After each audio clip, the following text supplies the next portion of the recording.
The morning of October 14th began with the quiet hum of a refrigerator in a small, rustic cabin nestled deep within the Olympic National Forest of Washington State.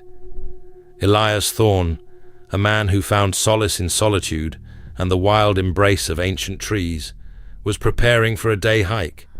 It was a familiar ritual: coffee brewed strong, a pack meticulously loaded with water, a compass, a first aid kit, and a satellite phone, a necessary precaution in a landscape where cell service was as fleeting as a whisper on the wind.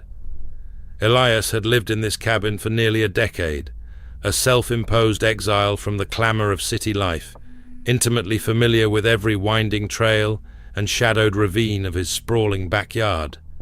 He pulled on sturdy boots, cinched the straps of his worn backpack, and stepped out into the crisp, cool air. The forest was alive with the soft rustle of unseen creatures, the scent of damp earth and pine needles thick in the air. Sunlight, fractured by the dense canopy, painted shifting patterns on the forest floor. It was a perfect day for a hike, a day that promised nothing more than the profound peace Elias had come to cherish. He set off down a narrow, overgrown trail, one he had trekked countless times, heading towards a secluded ridge offering panoramic views of the distant peaks. Hours later, the sun had climbed higher, casting long, dark shadows that seemed to stretch and twist like skeletal fingers. Elias was deep in a section of the forest known locally as the Whispering Pines, an old-growth area where the trees were impossibly tall and the air grew still, almost heavy. He had stopped for a moment, perhaps to consult his map, perhaps simply to absorb the profound quiet. That's when the familiar silence of the woods was broken, not by a sound, but by an absence. A sudden, inexplicable shift in the atmosphere, a chilling sensation of being watched. He couldn't place it, couldn't explain it, but the primal alarm bells in his mind began to clang. His hand instinctively went to his satellite phone. He fumbled with it, his fingers suddenly clumsy, the cold dread seeping in. His heart hammered against his ribs. He managed to dial 911. The dispatcher, a woman named Sarah, answered with her standard calm query. Elias's voice, when it came, was tight, strained, tinged with an urgency Sarah had rarely encountered. He was speaking quickly, breathlessly. "I'm in the Whispering Pines area. Something's wrong. I hear something out there. I don't know what. It's moving. Towards me. I can see it. It's right." And then the line went dead. Not with a click or a static burst, but with an exhale of silence. A void. Sarah called out, "Sir? Hello? Are you there?" Only the faint digital hum of a disconnected line answered her. The last word Elias had uttered, "right," had been cut off, mid-vowel, as if the speaker had simply ceased to be. Emergency services were immediately alerted.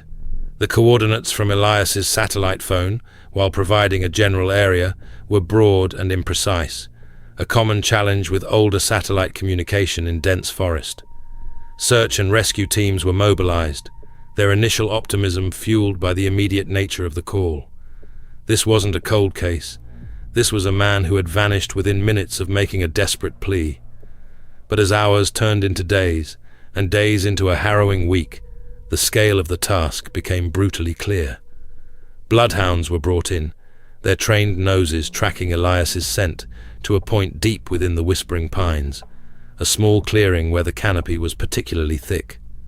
The dogs circled, whined, and then simply stopped, confused, unable to pick up any further trail.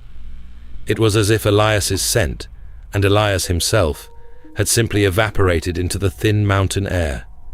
Drones with thermal cameras crisscrossed the area, their lenses peering through the dense foliage, but detected nothing. Ground teams, a grid of determined volunteers and seasoned rangers, meticulously combed every inch of the rugged terrain. They found no discarded gear, no footprints leading out of the clearing, no signs of a struggle, no broken branches, no disturbed earth, no ripped clothing. Nothing. Just the untouched, silent forest.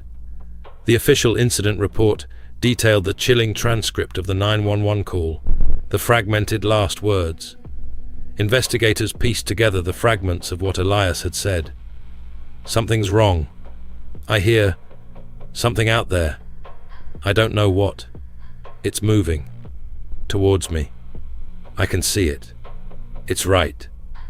The abrupt cessation of his voice became the most haunting detail. There was no scream, no sound of impact, no struggle, just a sudden, instantaneous silencing. It defied logical explanation. A wild animal attack usually leaves behind evidence, remains, blood. A fall, a body, human foul play, some trace of disturbance. But in Elias Thorne's case, there was simply nothing. He was gone. Theories emerged, each more unsettling than the last. Was it a cougar, or even a bear, that had ambushed him so swiftly and silently that he couldn't even finish a syllable? But why no remains? Could he have simply suffered a sudden medical event, collapsing in an unseen crevice or cave? Yet the words, "I can see it, it's right," suggested an external threat, not an internal collapse. Some whispered of the impossible, a sudden, inexplicable disappearance, a literal vanishing. The ancient forests held many stories, some dark, some forgotten, and the very air in the whispering pines seemed to hold a different kind of silence now, one that hinted at untold secrets. The search for Elias Thorne was eventually scaled back, then officially suspended. His name joined the long, tragic list of those who have disappeared without a trace in the vast, indifferent wilderness. The cabin remains, a testament to a life lived in harmony with nature, now an empty monument to a chilling mystery. The Olympic National Forest, beautiful and untamed, continues to guard its secrets, and the question endures: what was it that Elias Thorne saw in those final, desperate moments? What moved towards him? And how could a man, in the very act of calling for help, simply vanish mid-sentence, swallowed whole by the silent, unblinking eyes of the ancient trees?